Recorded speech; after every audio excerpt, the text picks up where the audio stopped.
دیگر علماء نے بھی اپنے اپنے موضوعات پر آپ کے سامنے خطاب کیا. مجھے جو موضوع ملا ہے ملک کے موجودہ حالات میں ہماری ذمہ داریاں. ہماری ذمہ داریاں سے مراد مسلمان کی ذمہ داری. میرے بھائیوں، اگر آپ اپنے آپ کو مسلمان کہتے ہیں تو آپ کو مسلمان کا مطلب بھی معلوم ہونا چاہیے. مسلمان کی ویلو معلوم ہونی چاہیے. مسلمان کون ہیں؟ اس دنیا میں کروڑوں انسان ہیں. اللہ نے ہمیں اور آپ کو چنا ہے کہ ہماری پیشانی اگر جھکتی ہے تو ایک اللہ کے آگے جھکتی ہے. ہم کریشن کی عبادت نہیں کرتے، ہم کریٹر کی عبادت کرتے ہیں. ہم سرشٹی کی عبادت نہیں کرتے، ہم رچنا کار کی عبادت کرتے ہیں، سرشٹی کو بنانے والے کی عبادت کرتے ہیں. 5 ٹائم کی نماز میں ہم اللہ کے سامنے جب کھڑے ہوتے ہیں، اگر ہم سنت نمازوں کو سائٹ کر دیں، صرف فرض نمازوں کی 17 رکعتوں کی میں ہر رکعت میں ہم اللہ کے سامنے کیا اقرار کرتے ہیں؟ ایاک نعبد و ایاک نستعین. اے اللہ، ہم تیری ہی اپاسنا کرتے ہیں، تیری ہی عبادت کرتے ہیں اور تجھ ہی سے مدد مانگتے ہیں. ہمارا مشکل کشا، ہمارا حاجت روا، ہمارا سنکٹ موچک، ہماری پریشانیوں کو دور کرنے والا اگر کوئی ہے تو اے خالق کائنات، اے پالنہار، اے دنیا کو بنانے والے تو ہے، تیرے سوا کوئی نہیں. یہ ہمارا عقیدہ ہے، ہمارا بلیف ہے، ہماری آستھا ہے میرے بھائی، اور یہی ہماری پہچان ہے. اگر ہماری پہچان ہمارے اندر نہیں ہے، ہمارا نام عبداللہ ہے، ہمارا نام عبد الرحمن ہے، ہمارا نام محمد احمد ہے، ہمارا نام تو مسلم والا ہے، لیکن ہماری پیشانی ہر در پہ جھک رہی ہے، اس کا مطلب کہ ہم نے اپنے دین کو سمجھا ہی نہیں ہے میرے بھائی. ماجد دیوبندی اتر پردیش کا بڑا مشہور شاعر، اس نے کہا تھا کسی دور میں، اس کی ایک نظم بڑی مشہور ہوئی تھی، ہر در پہ جھکے سر یہ میری شان نہیں ہے. مسلمان کی شان نہیں کہ ہر در پہ سر جھکا دے. ہم محبت سب سے کرتے ہیں، انسانیت، مانوتا، اخلاق، ویوہار، یہ سب اپنی جگہ ہے، لیکن ایک مسلمان اپنے عقیدے، اپنی توحید سے کبھی کمپرومائز نہیں کر سکتا، اور جو کمپرومائز کرے وہ مسلمان نہیں ہو سکتا. توحید ہماری پہچان ہے میرے بھائی. اللہ کے پیارے نبی کی سیرت آپ اٹھائیے. آج ہم ملک کے حالات کی بات کر رہے ہیں. اللہ کے پیارے نبی کے اوپر تو ایسا بھی دور آیا کہ آپ مکہ کے اندر اللہ کی بارگاہ میں سجدہ کرنا بھی آپ کے لیے دوبھر کر دیا گیا تھا. آپ کھل کر کے نماز نہیں پڑھ سکتے تھے، کھل کر کے اللہ کی توحید کا نام لینا بھی آپ کے لیے مشکل تھا. اس دور میں اللہ کے نبی کے سامنے ایک سمجھوتا رکھا گیا، ایک آفر پیش کیا گیا. مکہ کے بڑے بڑے سردار آئے، انہوں نے کہا محمد صلی اللہ علیہ وسلم، چلیے ہم اور آپ ایک سمجھوتا کر لیتے ہیں. ایک دن آپ ہمارے معبودوں کی عبادت کیجیے، ایک دن آپ ہمارے 360 ہمارے جو خدا ہیں، ہمارے جو معبود ہیں جن کی ہم عبادت کرتے ہیں، آپ ان کے آگے سر جھکائیے، اور ایک دن ہم اللہ کے آگے سر جھکائیں گے. ایک دن آپ ہمارے دین پر آ جائیے، ایک دن ہم آپ کے دین پر آ جائیں گے. کیا جواب دیا اللہ کے نبی نے؟ قرآن کریم کی سورت نازل ہو جاتی ہے، قُلْ يَا أَيُّهَا الْكَافِرُونَ لَا أَعْبُدُ مَا تَعْبُدُونَ.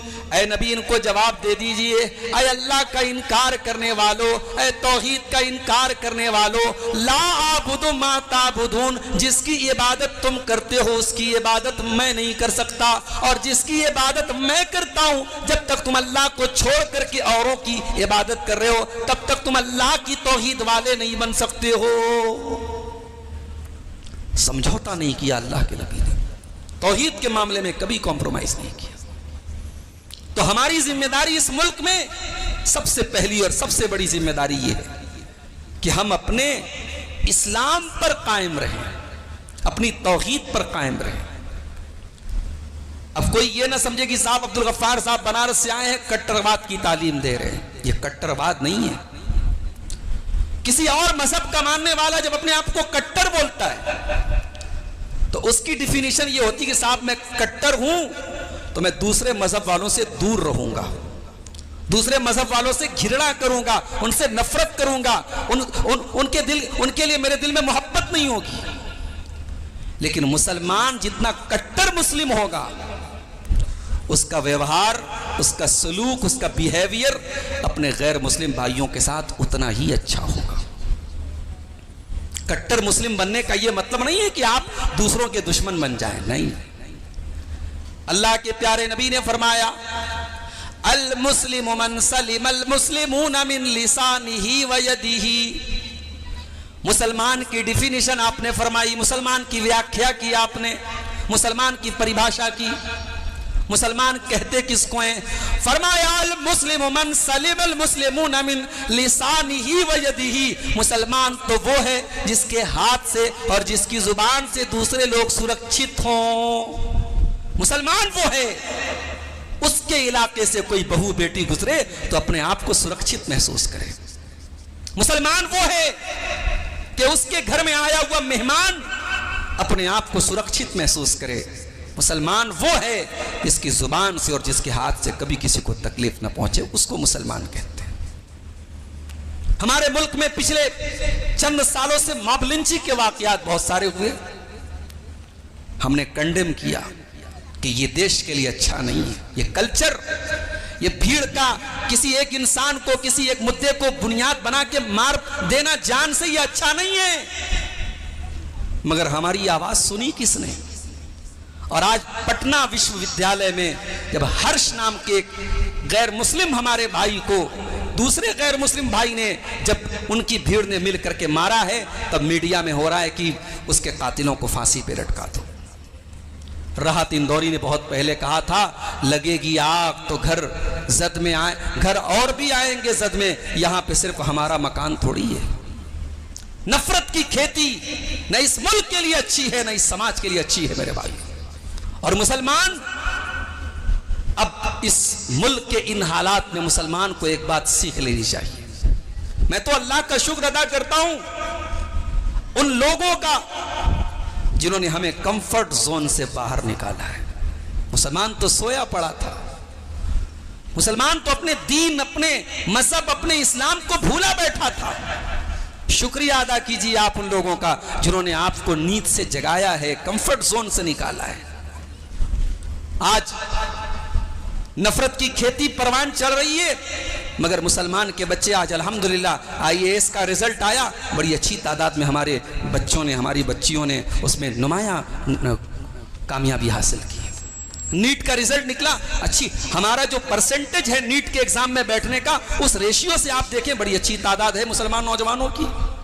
یہ ہماری قوم کے لیے ایک بڑا اچھا سنکیت ہے میرے بھائی، ایک بڑا اچھا سگنل ہے کہ ہماری قوم اب سمجھ رہی ہے کہ ہاں اب ہمیں تعلیم کے میدان میں آگے بڑھنا ہوگا، اس ملک میں ہمیں ترقی کرنا ہے تو ہمیں تعلیم اور ٹیکنالوجی کے میدان میں آگے بڑھنا پڑے گا۔ تو ذمہ داری سب سے پہلی ہماری یہ ہے کہ ہم اپنے مقام کو سمجھیں۔ عزت اور ذلت کا مالک اللہ ہے، اگر کل ہمیں عزت ملی تھی اللہ نے دی تھی، اور آج ہم پریشان ہیں اللہ کی طرف سے۔ یہ حکومت، یہ بادشاہت، یہ ستہ، ان کا مالک تو اللہ ہے۔ دنیا میں کوئی انسان یہ نہ سوچے کہ آج حکومت کسی کے ہاتھ میں ہے تو وہ ہمیشہ رہے گی، نہیں۔ قل اللہم مالک الملک تؤتی الملک من تشاء وتنزع الملک ممن تشاء وتعز من تشاء وتذل من تشاء۔ اے نبی آپ کہہ دیجئے، دعا سکھائی اللہ نے، کتنی پیاری دعا ہے۔ قل اللہم مالک الملک، اے نبی آپ یہ دعا پڑھیے، اے اللہ تو بادشاہت کا مالک ہے۔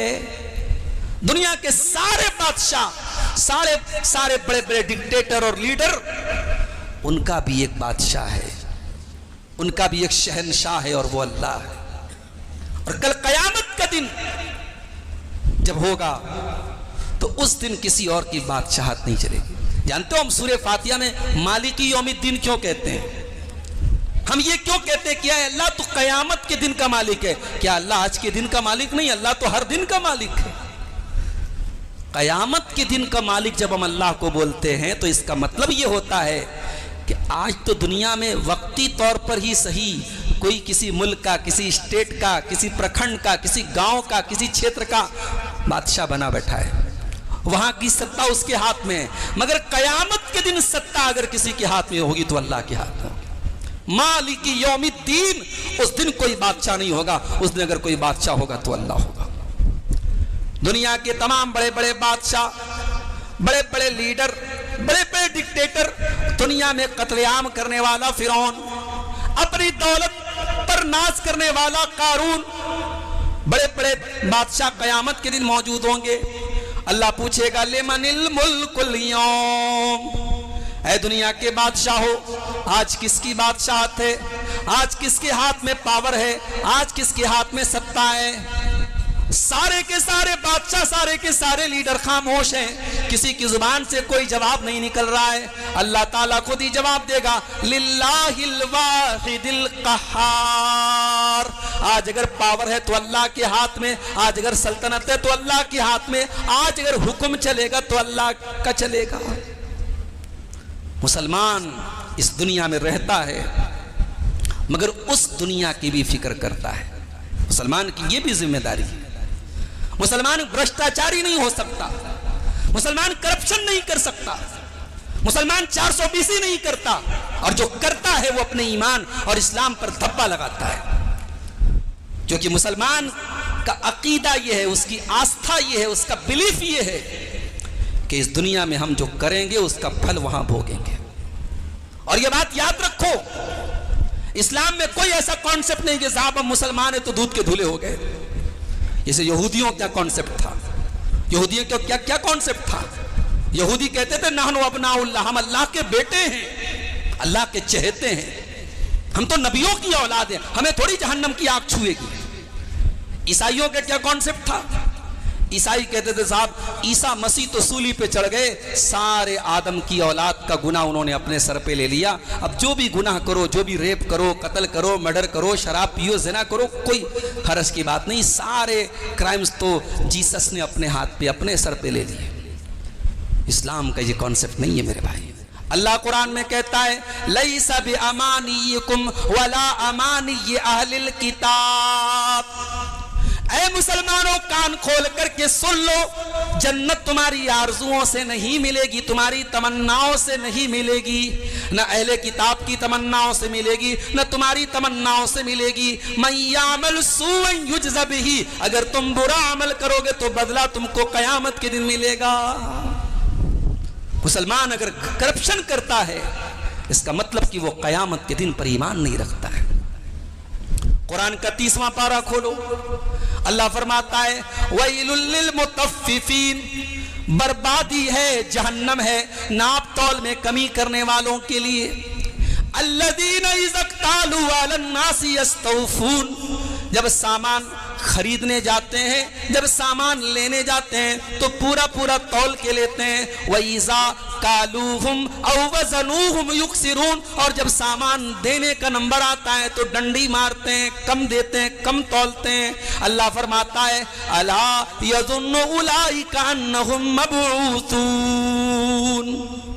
اے میرے بندو، کیا تم یہ نہیں سوچتے کہ تمہیں ایک دن مر کے اللہ کے پاس جانا ہے؟ لیوم عظیم، قیامت کے دن تمہیں اللہ کے پاس جانا ہے. یوم یقوم الناس لرب العالمین، جس دن سارے کے سارے لوگ اللہ کے سامنے کھڑے ہو کر کے حساب دیں گے. میں بنارس سے آ جا رہا تھا، گھر سے نکلا، چشمہ لگایا تھا، گوگل لگایا تھا، رومال سر پہ اوڑا تھا، پھر بھی بڑی تیز دھوپ لگ رہی تھی. میں نے کہا یار آج پارا کتنا ہے؟ موبائل پہ چیک کیا 47، گوگل بتا رہا ہے 47. سیویئر سمر، یعنی بہت زیادہ گرمی تھی آج، اس سیزن کا سب سے گرم دن تھا آج. یہ گرمی ہم سے برداشت نہیں ہوتی. ہم کار میں بیٹھتے ہیں، اے سی کے بغیر نہیں چل سکتے. ہم ڈاکٹر صاحب کے یہاں ہم گئے، وہاں اے سی جو ہے کام نہیں کر رہا، تو پسینے پسینے ہو گئے، ہم سے برداشت نہیں ہوتی یہ گرمی. یہ گرمی کب ہے؟ جب سورج 9 کروڑ 30 لاکھ میل دور ہے، 14 کروڑ 90 لاکھ کلومیٹر دور ہے سورج۔ قیامت کے دن یہ سورج 1 میل کی دوری پر ہوگا۔ اس دن کی گرمی سے ہم کیسے بچیں گے میرے بھائی؟ مسلمان اس دنیا میں جب اپنی دنیا کی گرمی سے بچنے کے لیے کولر لگاتا ہے، اے سی لگاتا ہے، پنکھا لگاتا ہے، اپنے گھر میں انورٹر لگاتا ہے، تو اس کو یہ بھی سوچنا چاہیے کہ قبر کے عذاب کی گرمی سے وہ کیسے بچے گا، اور جہنم کی آگ کی گرمی سے کیسے بچے گا، اور قیامت کے دن کی گرمی سے کیسے بچے گا۔ اللہ کے نبی فرماتے ہیں تدنی الشمس یوم القیامت کمقدار میل، قیامت کے دن سورج 1 میل کی دوری پر ہوگا، 1.6 کلومیٹر کی دوری پر یہ سورج ہوگا، اور گرمی کا یہ عالم ہوگا۔ اللہ کے نبی فرماتے ہیں کوئی اپنے ٹخنوں تک، کوئی گھٹنوں تک، کوئی کمر تک، کوئی پورا کا پورا پسینے میں ڈوبا ہوا ہوگا، اور سارے کے سارے لوگ ننگے بدن ہوں گے۔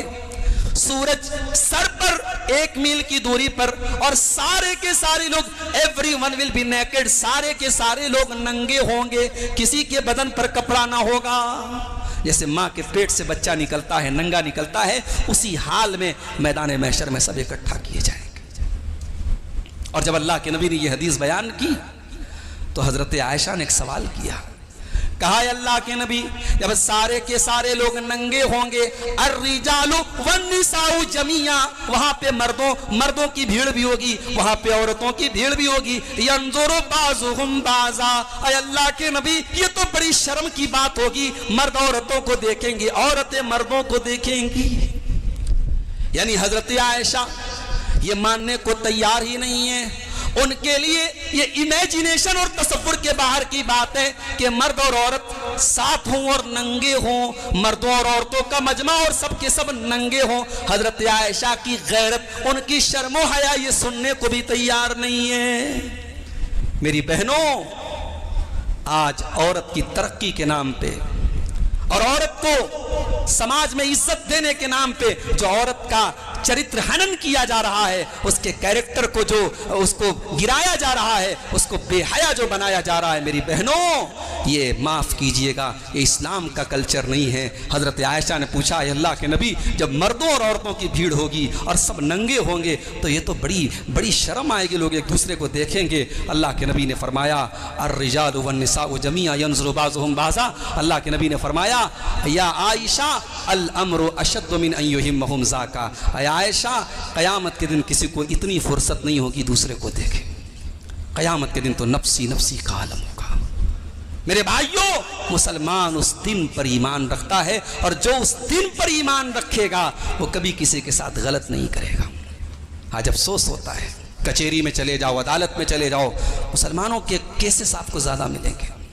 بھائی کا بھائی کے خلاف مقدمہ چل رہا ہے، باپ کا بیٹے کے خلاف مقدمہ چل رہا ہے، بہن کی جائیداد بھائی ہڑپ کے بیٹھا ہوا ہے، چاچا کی جائیداد بھتیجا ہڑپ کے بیٹھا ہے، بھتیجے کی زمین پر چاچا نے قبضہ کر کے رکھا، کیا ہو رہا ہے یہ؟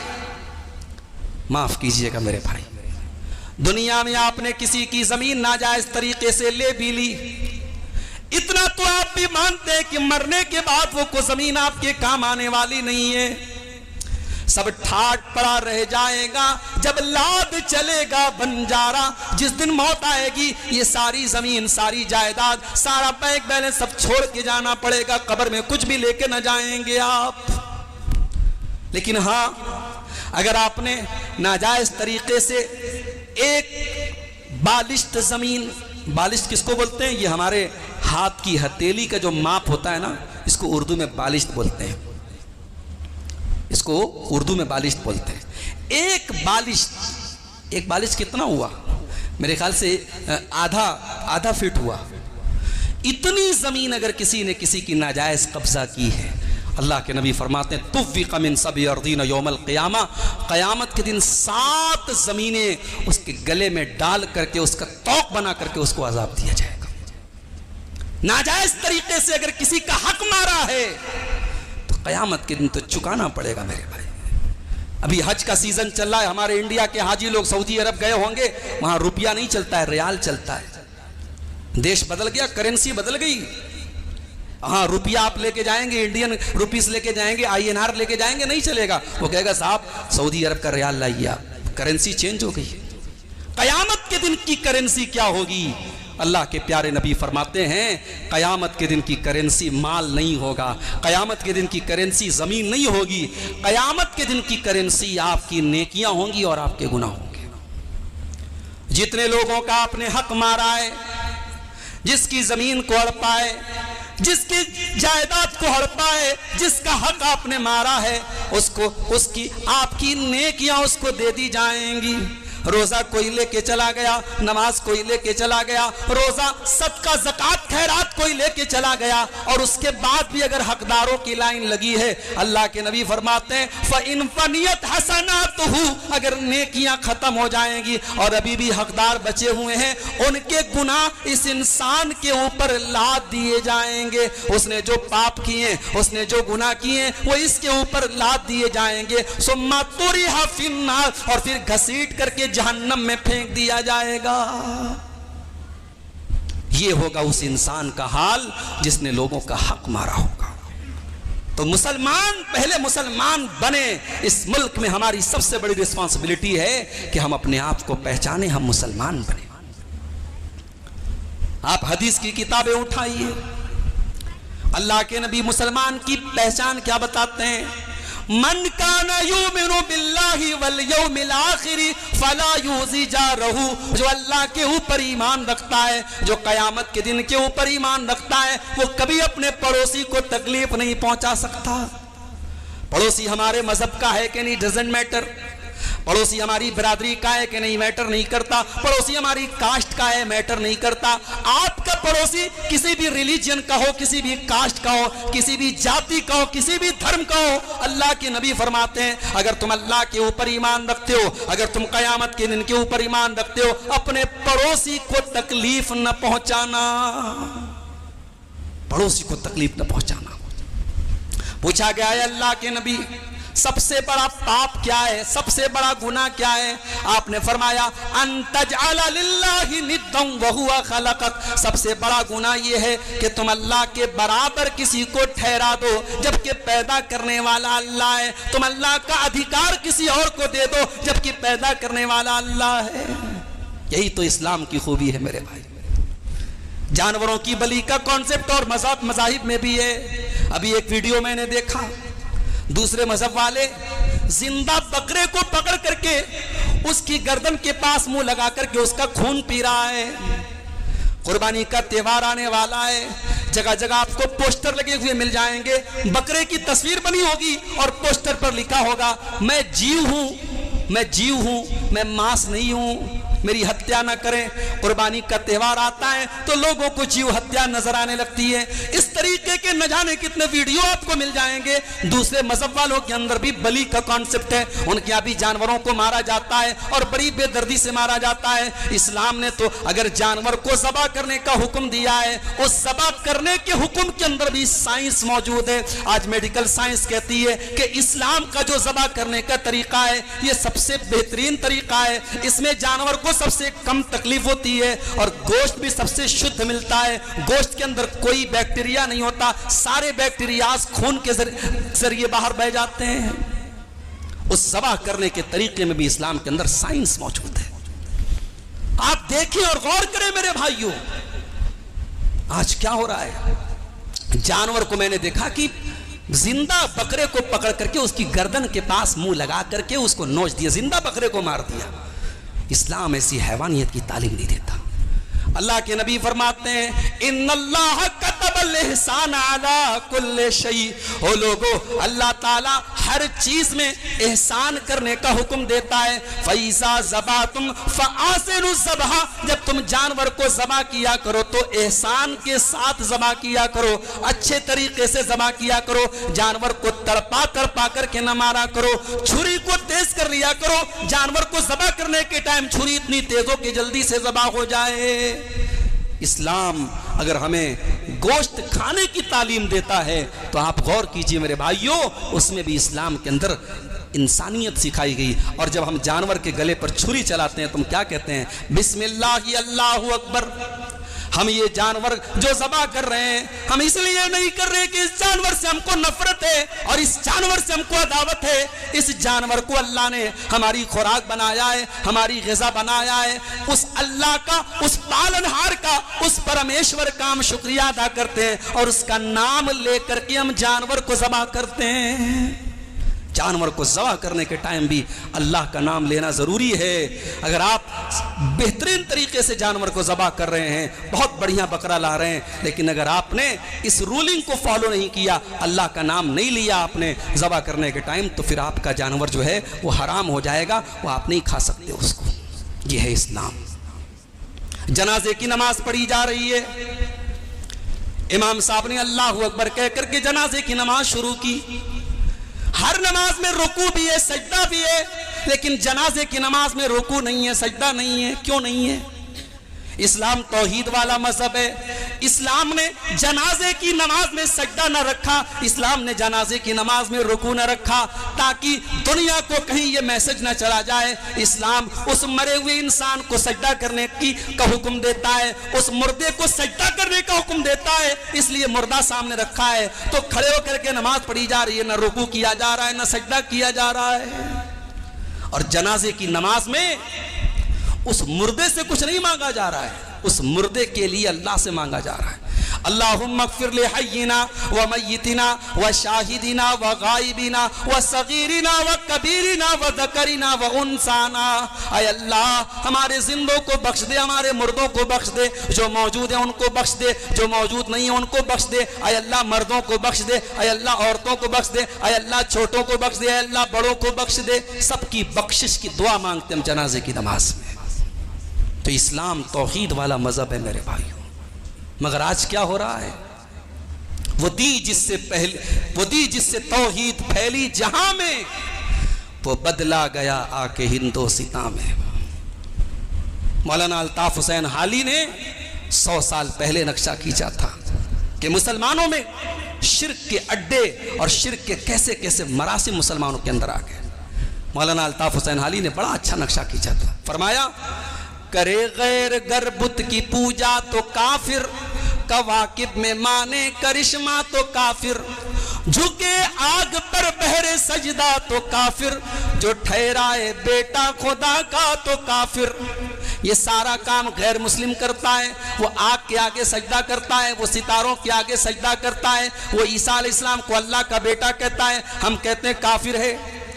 مگر مومنوں پر کشادہ ہے راہیں, پرستش کرے شوق سے جس کی چاہیں. نبی کو جو چاہے خدا کر دکھائیں, اماموں کا رتبہ نبی سے بڑھائیں.